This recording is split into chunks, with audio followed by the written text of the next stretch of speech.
Good afternoon, everyone. Welcome to another episode of Dojo Live. Today is Monday, May 16th, 2022, and this is the recap show. I'm Tulio Siragusa, broadcasting from Southern California, and joining me is Kim Lantis in Hermosillo, Mexico, and America Guerrero in Mexico City. Hey, guys, welcome back. Hey, Tulio. Thank you. Happy Monday. So we only had one live show last week, but we're going to make up for that this week. We have 3 live shows coming up. Pick 2, my lord. Pick 2. My God, I'm having a Shrek moment here. We had 1 live show last week. We have 3 shows.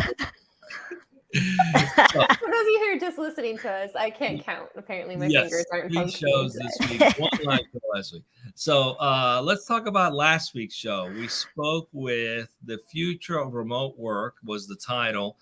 And the question that was answered was, is the office anachronistic and from a pre-digital age? That's the big question. We spoke with Raj Singh, who's the CEO and co-founder at Pulse. So interesting conversation. I wasn't in that interview, but I watched you guys go at it about a lot of conversation about remote work, whether that's the future. There's a lot of data not available yet that suggests whether that will be better or not better for organizations or for employees in general. So there's a lot up in the air related to that.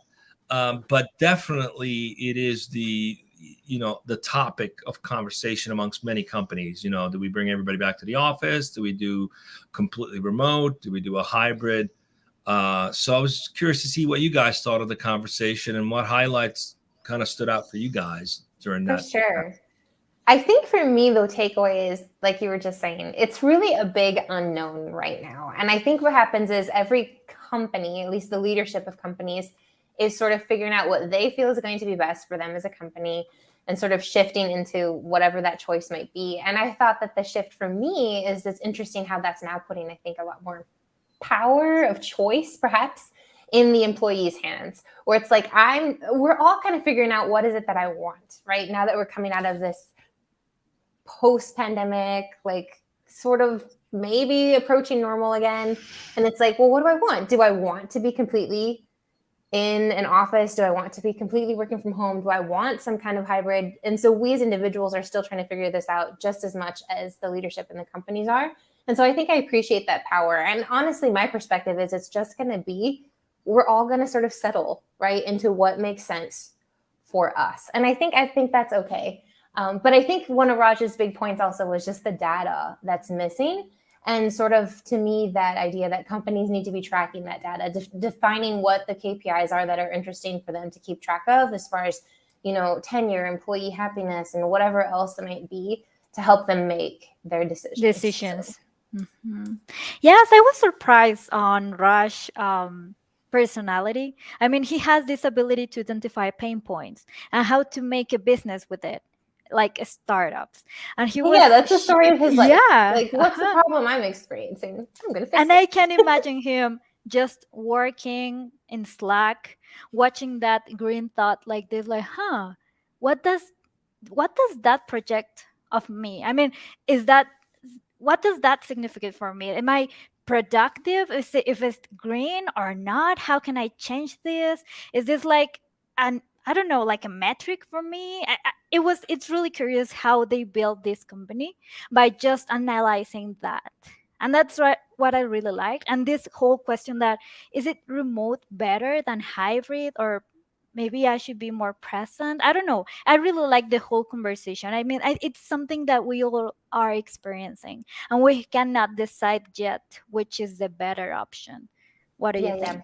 Yeah, I think part of the challenge is we have a lot left over from the assembly line production, industrial revolution that happened over 100 years ago, where you had to be in a plant to manufacture things and follow certain processes, or you couldn't get anything done. You couldn't build automobiles if you weren't there.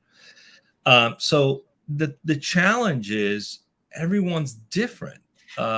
To some people, working remotely is very isolating and lonely. And causes mental illness. So that's not going to be healthy for certain individuals working by themselves when they'd rather be in an office, congregating with other people, socializing, working together, which is how they sort of get their mojo and get things done. Whereas some other folks who are trying to balance family and other obligations might like the idea that I don't have to commute an hour each way and have more flexibility. I can be more productive and take a class in the middle of the afternoon, whether it's a workout or Zumba or whatever, right? So I don't think there's a one size fits all. And part of the data is going to be very difficult, in my opinion, to track because everybody's different.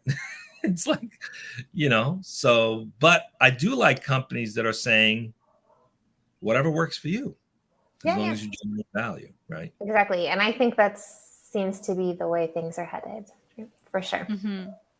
Mm-hmm. What else came up? And his company does some unique things in terms of tracking, helping you see if you're being productive, if you're engaging. What did you guys think about that? Yeah, the way I understand it is it's like an extension of the status, the green dot, right, that America was referring to in Slack, of whether you're connected, busy or not, and just adding more information to that. There's this ability to personalize it. I think there's this ability to actually kind of go off the grid when you're in the zone and things like that. And so I found it to be very interesting because, to be honest, I never pay attention to the status of myself or anyone else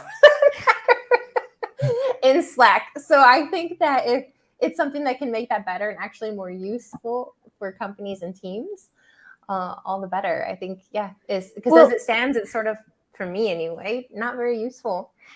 Well, in my experience when I started working, this remote system that it was new for me, I remember me on my first day of work, like paying attention that the computer didn't turn off because I wasn't doing something, because I didn't have responsibilities in that specific moment. I remember being like, okay, I need to move my mouse or I need something. to stay connected. Going back to what Tuli was saying, exactly. The stress of like this, production line mentality of like, I must produce. Right.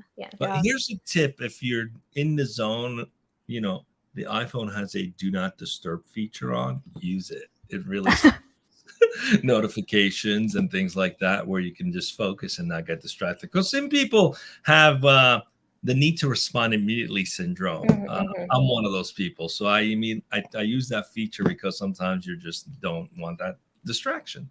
Certainly. All right. So posts will help with that as well. Exactly. What else? What do we got coming up with this week? We have 3 shows. We do. Right? We do. We've got 3 shows coming up. Both. My God, what is wrong with me today? all three at the 12 o'clock Pacific Dojo Live show. The first one coming up is going to be with Nikhil Gupta of Armor Code. That is tomorrow, Tuesday the 17th. On Wednesday the 18th, we'll be speaking with Dan Demirs of Singh. And the topic for Thursday's show at 12 o'clock Pacific is, drumroll, food tech, the future of digital food, right? How will restaurants adopt the ever-changing digital landscape, and how tech can help them keep control, increase their operational efficiency, and profit margin? And that's with Song Su, the CEO of Deliverect. So don't miss it. Dojo Live, 12 o'clock Pacific. Sounds yummy. Yeah. Yeah. Not sure. But yeah, we all like takeout. We like for better, for worse. We'll see what it's all about. You'll have to come back. 12 o'clock Pacific, dojo.live. It's that simple. That's how you get to us. See you back tomorrow. Be safe and have some fun.